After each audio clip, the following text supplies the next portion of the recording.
Hello आदरणीय मेरा साथीहरू मित्रहरू यहाँहरूलाई म नमस्कार टक्राउन चाहन्छु।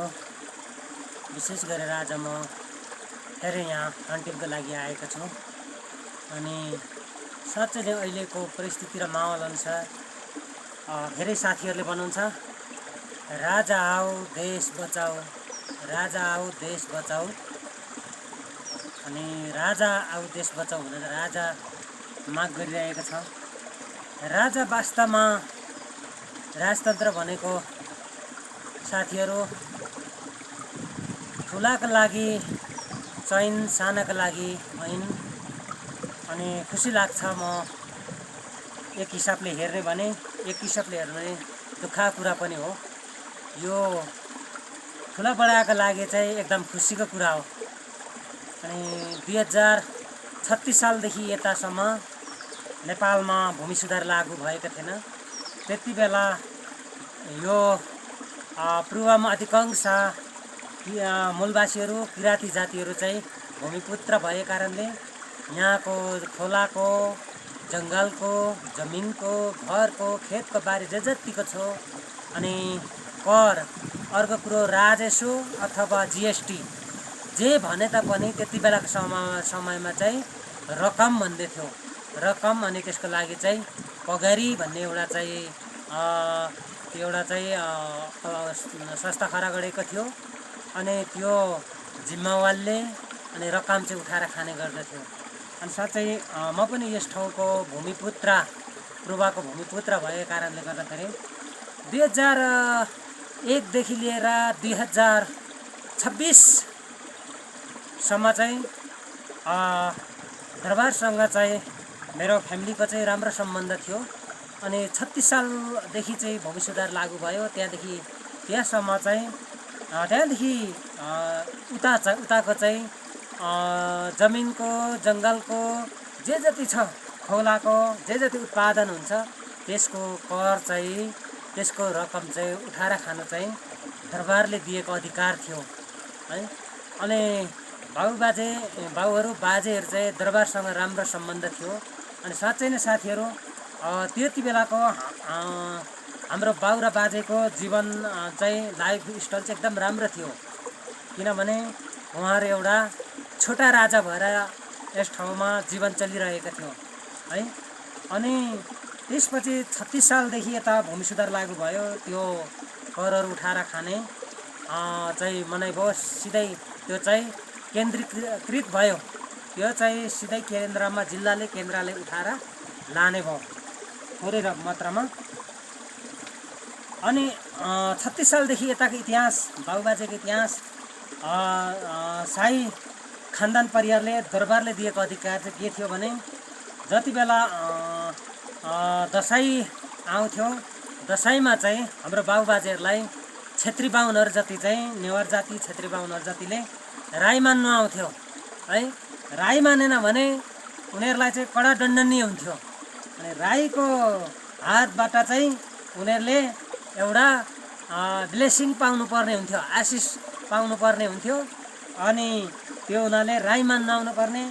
असारमा जसरी नै हाम्रो बाबुबाजेलाई जसरी पनि खेत खन्न, बारी खन्न, जे खन्न पनि सबैले खनिदिनु पर्ने थियो। बडो एसारामको दिनहरू थियो। आज साथीहरू तपाईँहरू राजा आऊ देश बचाऊ, राजा चाहियो भन्ने कतिलाई छ। राजा आयो भने तपाईँको लागि होइन है, तपाईँलाई फाइदा छैन। तपाईँ सानोको लागि यहाँ ऐन हुनेछ अनि यहाँ ठुलोको लागि चैन हुनेछ है। अनि राजा तपाईँहरूले ल्याउनु भयो भने, यदि आउने कुरा छैन, आयो भने चाहिँ देशमा चाहिँ देशको अनि यो ठाउँको लागि चाहिँ अनि जसरी हिजो 36 सालदेखि 2001 देखि 36 सालसम्म चाहिँ दरबारले अधिकार दिएको थियो नि, त्यो अधिकार चाहिँ यो भूमिपुत्रले पाउनेछ है। अनि त्यो खालको मात्र पनि होइन, देश साँच्चै नै देशमा यलम्बर राजा हुनसक्छ। यस्तै राजा चाहियो भने, र यदि यलम्बरले को सन्तानले राज गरेन भने पनि देशमा चाहिँ फेरि यसरी शाही नै शासन गर्न शाहीहरू नै आयो भने जसरी 2001 देखि 36 सालसम्म यहाँ छोटा राजाहरू सबैजना भएको थियो, यस आराम थियो। त्यो दिन फेरि आउनेछ सबैको अधिकार हराउने छैन त्यो पूर्ण सम्झौता हुनेछ है अनि यो ठाउँमा जसरी राजस्व कर भनेर विभिन्न राखेको छ त्यसको सबै अधिकार मैले मेरो जातिले पाउनुपर्छ त्यो अधिकार है तपाईँहरूलाई राजतन्त्र चाहिएको राजतन्त्र राज संस्था ल्याउन चाहेको भने है यो चाहिँ अधिकार चाहिँ मेरो पनि हुनेछ मैले पाउनेछ है तपाईँले यति बुझिराख्नुहोस् यदि तपाईँ राजतन्त्र ल्याउनुहुन्छ भने अहिलेको जस्तो लोकतान्त्रिक गणतन्त्र जस्तो हुँदैन सबैलाई समान अधिकार हुँदैन यहाँ ठुला बडाहरूलाई चयन हुनेछ तपाईँहरू कतिजना सानातिना हुने तल्लो लेभलको तपाईँहरूलाई चाहिँ ऐन लागू हुनेछ है लोकतान्त्रिक गणतन्त्र सबैले बोल्ने अधिकार छ खाने अधिकार छ काम गर्ने अधिकार छ हिँड्ने अधिकार छ सबैले पाएको छ है राजतन्त्र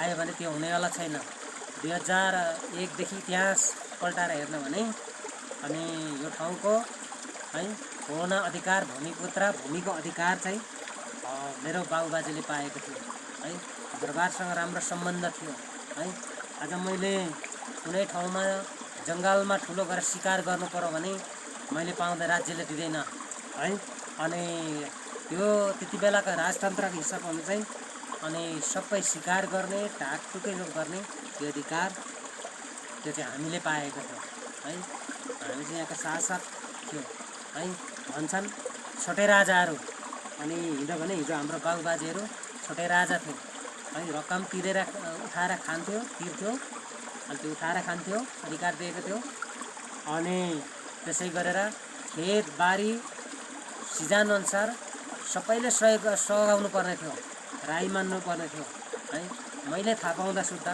राई मान्न आउँथ्यो